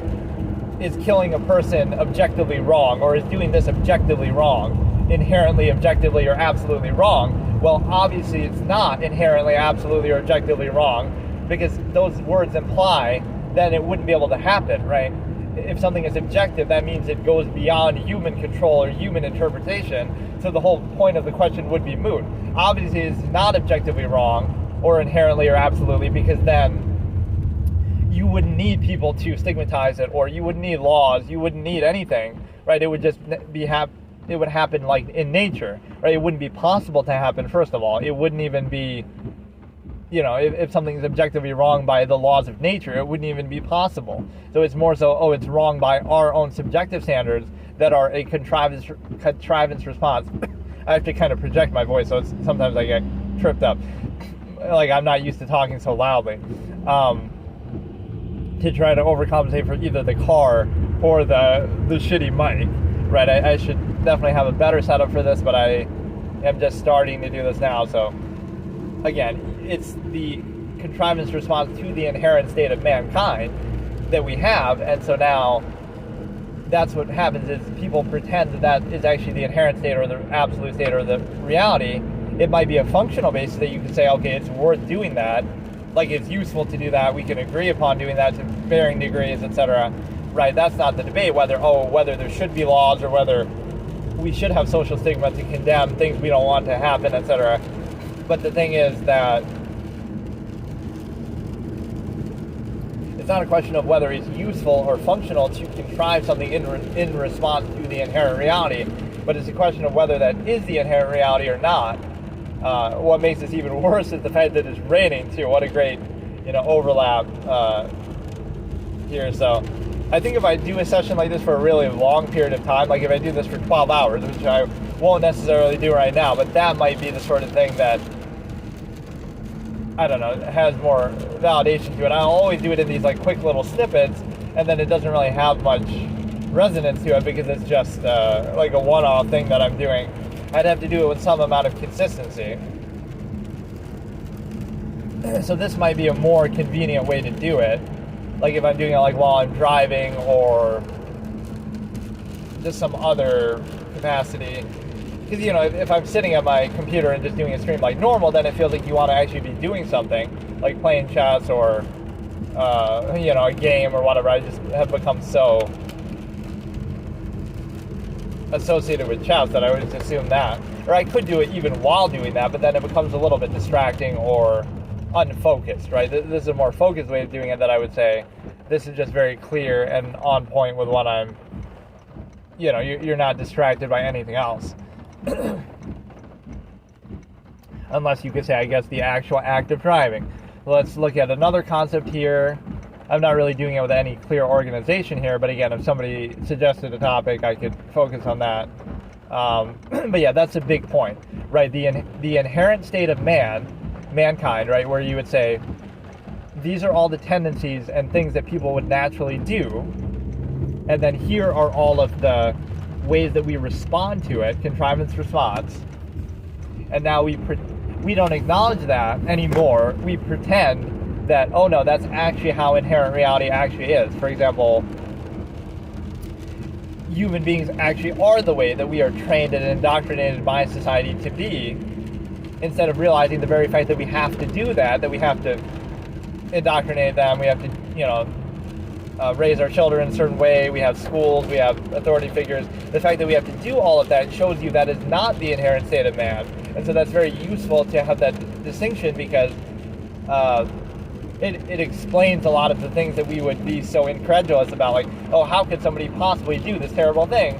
But the whole reason why we call it terrible and stigmatize and condemn it is because people would inherently do those things, or be willing or able to do those things. So now we create this illusion of something else. So sometimes the worst way, this is a logical razor also, the best way to, or no, I think I said it like this, the worst way to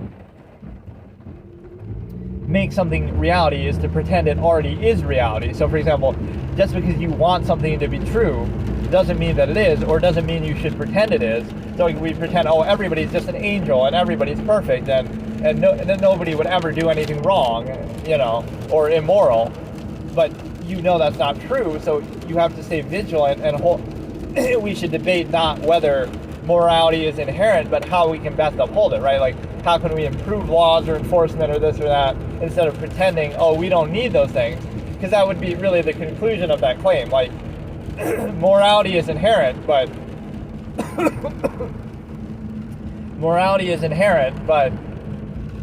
then we still need laws to uphold it, right? So there's a contradiction there. This is absolute, unquestionable. How could you possibly say it's not, right? It's objective, etc. But then how could you need all those things? Why do you need social stigma? Why do you need indoctrination? Why do you need constant reinforcement through externality? Like, again, you're constantly accountable to people on a daily basis. Society, you need laws, you need court system, you need, even through the media, through fiction, we try to reinforce what is moral or righteous or whatever we try to present. So why would all of those things be necessary if something was absolute or inherent or objective? And so the fallacy with that also comes into how arbitrary that is. So by that same logic, if you imagine, just hypothetically, right? Let's say I presented some set of ideas. This is how people should behave, and this is how everybody should,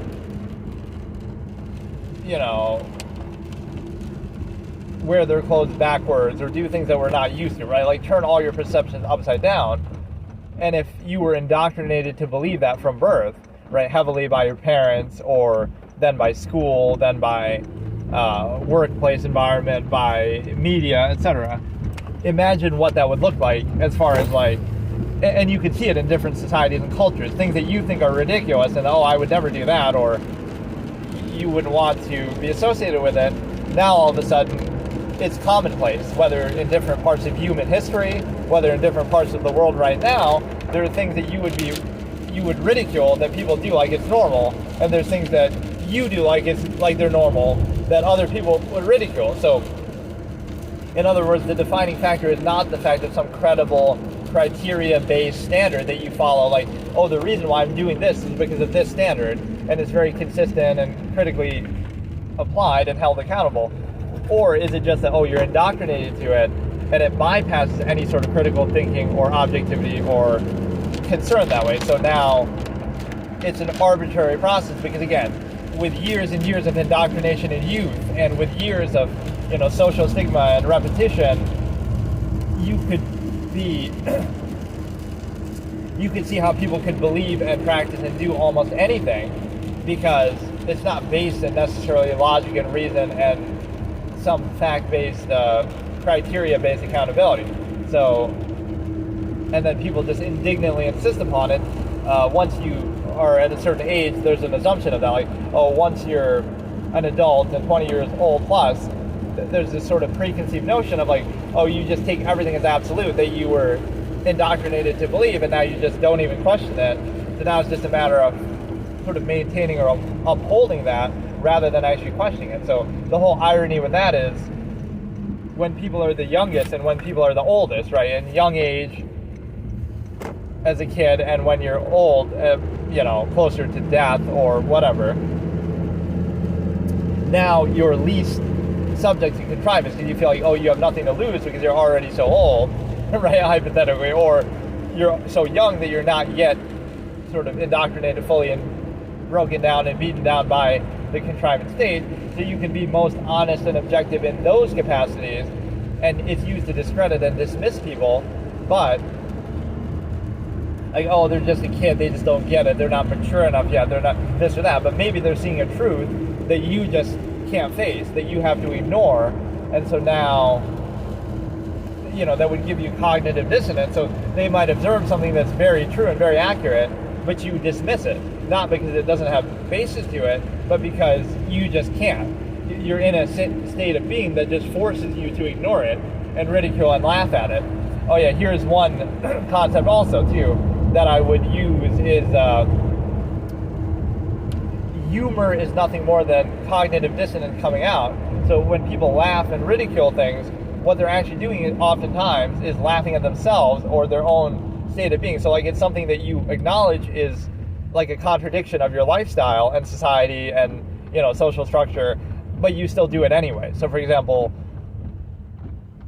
what's like, oh, you don't really want to do something that society makes you do, but you pretend like you do. So now, oh, we go to a comedy club and we laugh about it, or we make jokes about it, but that also is a part of the stimuli acme, that humor, a lot of humor would have to do with that too, to do with sex and relationships, etc., to show the cognitive dissonance associated with it, like, oh, I love you and it's meant to be, and also you have constant conflict with it, right, that, oh, we have to put up with each other and they're so annoying and we have to deal with this just because we want sex. But so you pretend it's one thing, but then you know it's another. That's what cognitive humor and cognitive dissonance is.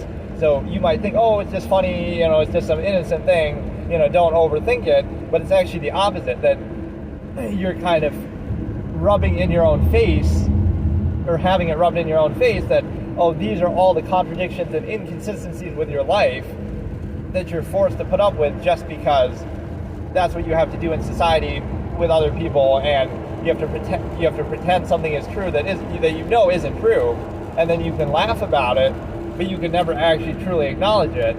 So it's almost a way to try to reinforce it and say, you know, oh no, it's not actually, there's no problem, it's a strange way, because if you were to assess it, you can't take it too seriously, but you state like, oh, it's an absolute state of being, but then we also poke holes and poke fun at it and ridicule it, and it's like a subversion of expectation, just like you expect one thing you're used to, which is potentially artificial and arbitrary, or just it just so happens to be your experience of, as though it's absolute. Every time anything is inconsistent with that, you'll ridicule it, but that doesn't mean that your basis is completely credible or absolute. Like, you, the individual person, is very myopic and limited in their perception, right? You've only experienced and you only know a small fraction of everything that there is, but you're using that as a total worldview. So rather than realize that, oh, I'm ignorant, you know, every individual is ignorant of most of even the human collective knowledge that we possess, but even that human collective, I had an expression like this too, like, the individual person only knows a fraction of the human collective, which is the collective knowledge that we all possess throughout human history and everything that we've learned collectively. So on an individual level, you only know a fraction of that human collective, and that human collective is only a fraction of all that we could have possibly know or understand about the universe. So you only know a fraction of everything that there would be, but instead of it's the unwillingness to be puzzled. Now, that's not my term, but that's an absurdist philosophy concept that, like, human beings would rather cling to false certainty than embrace or acknowledge uncertainty. So you would rather believe in some superstition or, you know, gods and religion, which throughout human history, obviously you see that a lot, than to be uncertain. So you have this unwillingness to be puzzled, and so as it applies here, is that you would rather insist upon what little you do know and your worldview and your experiences and preconceived notions than to be open to the fact that, I know very, very little, if anything, and so I'm basically ignorant, and I'm sort of more curious or more open and objective. No, you instead dig in to what little you know and insist upon that as though it's somehow special or more. So in a similar sense, that's what a personality and just basically what people are defined by. They're just insisting upon their own life experience as though it's something more or something special just because they have happened to experience it, even though it's a small fraction of everything they could possibly experience or consider or think. And so you're sort of placing special value on something just because it's your experience, not because there's anything intrinsically noteworthy about it. So a good example of this is like in marketing, the exposure. There's like a 3-word concept here: exposure, familiarity, and repetition, that I would use to illustrate this. Like, you're exposed to something just because it's on the news or it's in mainstream media, right? That's it. So you're just exposed to it. Now you're aware of it. Then you keep hearing about it. So you were exposed to it just arbitrarily, randomly. It was just on TV. It was just something you heard about. Then you keep hearing about it, and then you become familiar with it. So now there's value in that alone. So now it becomes an ego appeal, right? It's not because of the quality of the product or whatever the topic is. It's not because of any standard or external factor being used. It's literally just, you happen to hear about it, then you kept hearing about it, now you're familiar with it, you're constantly exposed to it, so now that creates value right there. So just because of that, you're sort of appealing to the ego of a person like, I've heard of that, versus like, so you would define all of your good, it must be valuable. I haven't heard of this, so this is my first time. Like if you were to introduce it to somebody, tell somebody about something, versus them hearing about it in the media or just, repetitiously and critically. It's kind of it's an analogy to society as a whole, right? Somebody, you might critically think about it, what about this? And I don't agree with think about it, hold it accountable. But you don't do that about your own lifestyle, because that, again, you were indoctrinated to that at a point where you were too young to think about it critically. So the reason why you have your lifestyle it's not because it satisfies all those critical reservations that you would have about any other lifestyle that would be presented to you. It's actually because it bypassed that accountability in the first place. So see, this is the whole internal contradiction. Your lifestyle that you have, or your standard that you have, would not satisfy questions and concerns and inhibitions and critical thinking and accountability that you naturally would have about anything as a thinking, self-aware human being. Of course, it would simply be that, you were indoctrinated, get them while they're young. You were indoctrinated when you were young so heavily, and then through parenting and schools and media, etc. So you're indoctrinated so heavily that it bypassed those questions in the first place, and now you just accept it and take it for granted because, again, it's the non-basic self, the indignant insistence upon your own ignorance, like, it's just your experience, so it must be valuable. It's you personalize it and say, you take pride in it, or you're familiar with it, so you're now going to fight for it just because it's something you've already been exposed to. But that's, again, interchangeable, because if you had been exposed to something else, you would be just as passionate about that and not at all passionate about the current lifestyle you have. So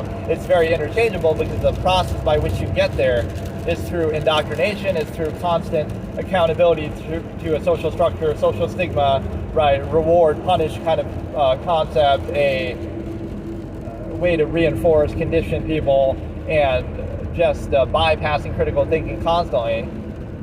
So when you realize that's the nature of how you get to a conclusion, that conclusion is not very credible in that. And so it could be interchangeable. It could be also realized that you could also realize that, getting back to the familiarity process, right? Again, you've been exposed. So if you were to break down that same thing, let me give a specific example, right? You see an ad on TV for this product that's like, it's a soda, and so, okay, here's a product on TV that you see. and you keep hearing about it now, and then you try it, right? So you're preconceived to value that because of exposure that you had no real choice or say in, and it's based in just arbitrary, oh, they have a marketing budget. It could just be anything else. If they had a marketing budget instead, you would have seen it. It doesn't necessarily have to do with credibility or quality or any criteria. So you see that ad on TV, and then you keep hearing about it, and then you try it. Whereas somebody else talks to you about something, you should try this thing. And you say, oh no, I haven't heard of it. So because you haven't randomly seen it on TV yet, now you're associating undue value with that.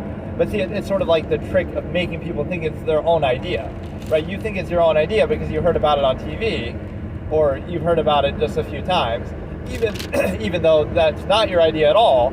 It's just that you've been influenced by something that's meant to influence you, even in that way, marketing and media. But that feels more organic than somebody walking up to you and saying, oh, you should try this thing. Then it feels, oh, you're telling me what to do. But in a way, you've already had that happen. It's just that you accept it more blindly. And so, okay, I might wrap up this session now, but I'm mainly doing this to test how it would sound. So this is both while driving, and this second half hour of this session has been without the microphone plugged in. The first half was with the microphone plugged in. I'm not sure if it actually made any difference or if it even detected or used it, but I'll compare those two, and I'll also do something along the lines of, obviously the driving is going to be constant in there. Whenever I stop, it might be substantially better. I mean, I see these people with these setups that might be a lot better. So I'd have to figure out, I don't know if you could use just a better phone or it has some noise canceling feature, but like people, they are either driving or out and about and doing whatever they're doing. And it's like, you can't really hear the background sound. Maybe the car is just better. I'd have to buy a better car that's like fucking silent, but just to be able to do this.